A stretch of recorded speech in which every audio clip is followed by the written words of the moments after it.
à Horizon FM. On prend une pause lecture. Aujourd'hui, nous discutons du roman Souper de filles de Pascal Wilhelmy. Tempête de neige, fatigue, peine d'amour, pour 5 amis, rien ne peut faire obstacle à leur précieux souper.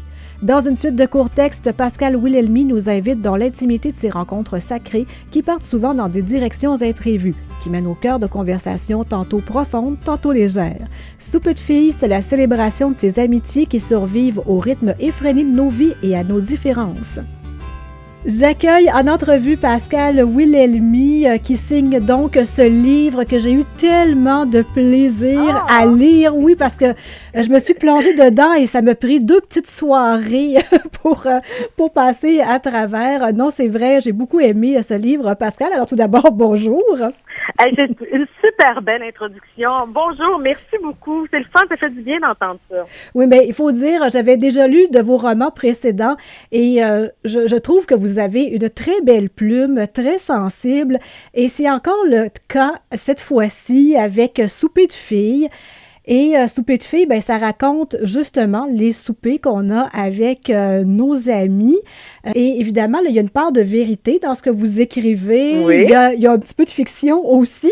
Et là, je me demandais qu'est-ce qui vous avait motivé à raconter vos soupers de filles, parce que vous vous dévoilez quand même pas mal là, dans ce récit. Oui, ben, je voulais justement... Il y a plusieurs choses qui m'ont motivée. D'une part, mes 3 premiers romans, il y avait toujours une thématique qui était un petit peu plus sombre, et c'est comme j'avais été puisée dans la partie sombre de moi, qui ressemble pas tellement à ce que je suis présentement dans la vie, puis aussi à ce que l'image que les gens se font de moi. Donc, j'ai voulu avoir quelque chose qui me ressemble plus maintenant, là où je suis rendue, et je voulais aussi rendre hommage à toutes les femmes. On est des mamans, des amoureuses, des filles qui avons des carrières, mais on arrive à prendre le temps de se rencontrer. Et je trouvais que c'était le fun de montrer cette espèce de bonheur, mais l'importance des soupers de filles. Et c'est ça, je voulais vraiment comme saluer toutes les femmes qui prennent ce temps-là qui est précieux et qui est inspirant à la fois parce qu'un souper de filles, ça fait tellement de bien. Donc, c'est ce que je voulais raconter, c'est ce que je voulais évoquer aussi, c'est le bonheur, la tendresse, l'amitié entre femmes. Puis, par le fait même, si on se parle, si on discute et si moi je raconte ce dont on parle dans les soupers de filles, j'évoque finalement notre quotidien, nos préoccupations, puis c'est comme de courts portraits sur la vie des femmes d'aujourd'hui. Oui, parce que les amitiés que vous racontez dans ce livre-là, elles datent de quelques années. Vous ne nommez pas l'émission, mais vous vous êtes rencontrés en fait à Star Academy, là, au moment où vous animiez cette émission-là. Et ça m'a un petit peu frappée. Je me suis dit, tiens, des amitiés qui se sont liées un petit peu plus tard, dans la trentaine, même au début de la quarantaine. Et c'est rare, il me semble qu'on se fait de très, très bonnes amies une fois dans la trentaine, parce que des fois, on a des vies assez remplies. Et c'est difficile d'introduire de nouvelles amitiés, mais pour vous, ça a fonctionné. Ben moi, ça a fonctionné, mais il faut dire que les autres filles sont plus jeunes que moi. Elles ont vraiment comme toute une dizaine, même 15 ans de plus jeunes que moi. Je suis la doyenne du groupe. Donc, moi, j'ai connu ça plus tard. Il y en a plusieurs qui étaient dans la vingtaine encore. Mais moi, j'ai connu ça plus tard. Et je trouve ça fantastique. Pour moi, c'est un vrai cadeau de la vie parce que j'avais quelques amis de filles en privé, mais pas un groupe de filles. Je connaissais pas ça, ces rassemblements-là, ces soirées où à 5, 6, tu te mets à danser puis à jouer à Twister puis que tu ris aux éclats. Donc, j'ai connu ça et je regrette presque de pas l'avoir connu plus tôt parce que c'est vraiment une belle thérapie. Et puis, je parle de thérapie, c'est vrai, parce qu'en souper de filles, tu peux raconter plein de choses, tu peux te vider le cœur. Si ça va moins bien dans ton couple, tu peux raconter si tu as des problèmes avec... vraiment, on se livre beaucoup et avec aussi beaucoup de discrétion dans la mesure où on raconte pas les soupers de filles par la suite. Moi, j'ai romancé parce qu'il y a beaucoup de choses qui viennent de différents faits ou d'histoires que j'ai entendues, d'histoires que j'ai vécues aussi. Mais quand même, je trouve que les petites filles, ça fait beaucoup de bien, puis j'aurais dû en avoir plus tôt, je pense. Oui, c'est vrai. Et c'est quand on parle de souper de filles, on pourrait peut-être relier ça à la chiclite, parce que c'est un thème qui est souvent abordé dans la chiclite. Vous, c'est pas tout à fait ça. C'est pas nécessairement dans ce style très humoristique ou abracadabrant là, qu'on a souvent dans la chiclite. Là, c'est vraiment autre chose. C'est de courts chapitres, mais qui nous permettent d'aborder différents thèmes. Oui, puis j'ai rien du tout contre la chiclite. Non plus. C'est un style de littérature, tu sais, qui convient à ceux qui le lisent, puis ça fait du bien, puis tu te détends en lisant ça. Mais à quelque part, tu sais, c'est pas parce que tu parles d'histoire de femmes que ça devient de la chiclite. Mm-hmm. Puis moi, je prends le soin vraiment d'avoir de l'émotion, d'avoir de la tendresse, d'avoir des moments plus difficiles aussi. Et je pense que mais vraiment pas, c'est un roman ou un récit sur des femmes. Et ça n'a rien à voir avec la chiclite. Il n'y a pas non plus, tu sais, beaucoup d'échanges, il n'y a pas beaucoup de dialogue. Tu sais, ce sont des portraits de souper, puis par le biais, ce sont des portraits de femmes, mais qui sont inspirantes, qui sont belles à voir aller, qui sont... Puis j'aime mon groupe de filles, là, mes gonzelles qui existent pour vrai, mais j'aime beaucoup les personnages que j'ai créés en nous mélangeant toutes les unes les autres, là, nos forces, nos faiblesses, nos qualités, nos défauts. Et j'ai envie de poursuivre. J'ai envie... Là, on est rendu à un endroit dans notre vie, dans ce livre-là, dans Souper de filles, mais j'ai envie de nous amener plus loin parce qu'on est rendu plus loin dans la vie.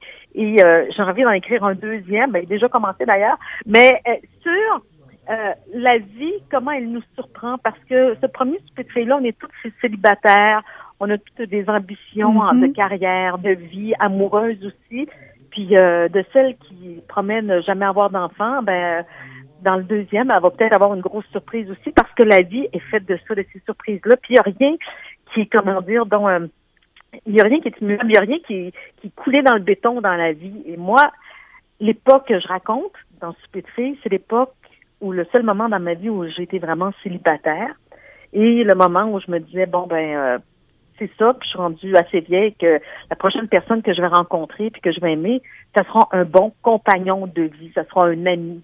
Puis au contraire, le grand amour m'est arrivé en pleine face dans la quarantaine. Et ça aussi, ça m'a surprise. Donc, je veux montrer que on peut s'attendre à tout de la vie. Et surtout qu'elle est bien faite. Et ça, ce sera vraiment dans le deuxième livre. Et surtout que, vous, vos soupers de filles, en tout cas, je sais pas si dans la vraie vie, c'est comme ça, pareil comme dans le roman, c'est pas nécessairement là, des rendez-vous fixes à tous les mois. Parfois, il peut se passer 2-3 mois avant qu'on soit capable de se voir. Et puis, alors, ça permet de faire justement un bilan. Qu'est-ce qui s'est passé dans les 4-5 derniers mois? Ben oui, c'est ça, parce que des fois, ça prend quelques mois, parce que c'est vraiment des filles qui travaillent toutes en télévision, et puis avec des horaires variés, et qui, des fois, c'est des rushs d'émissions, donc c'est difficile de nous rencontrer. Mais lorsqu'on se rencontre, il y a des fois, juste faire le tour de nos projets, puis c'est déjà le souper quasiment fini. Sauf que je parle de souper de filles, mais il y a toujours, après, lorsqu'on va au resto, il y a toujours le célèbre selfie, là, on essaie de prendre les 5, les 6 tout ensemble, puis de se plaire sur la photo qu'on va poster après ça sur nos réseaux sociaux.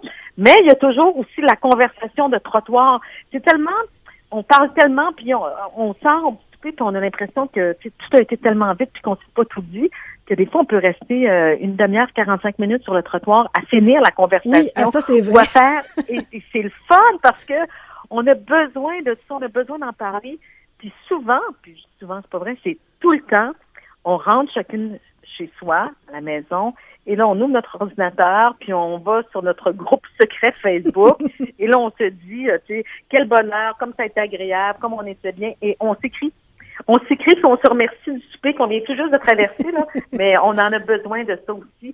On est comme porté par ça parce que c'est inspirant, les soupers de filles. Et là, il y a un mot qui est revenu à quelques fois pendant la conversation, le mot tendresse. Et je l'avais pris en note en préparant l'entrevue parce que j'ai dit, c'est tellement un regard tendre sur les amis de filles, leurs petits défauts, mais leurs grandes qualités. On le ressent vraiment, la tendresse que vous avez pour vos amis à la lecture de Souper de filles. C'est de la tendresse, puis il y a quelqu'un qui me disait, oui, mais c'est un peu, puis c'est vrai que j'ai cette tendance-là parce que je suis plus âgée aussi, je les regarde d'un œil un peu différent. Est-ce que c'est maternel? Et c'est pas maternel, c'est bienveillant. C'est un regard bienveillant sur les gens vraiment là, autour de moi. Là. C'est vraiment ça qui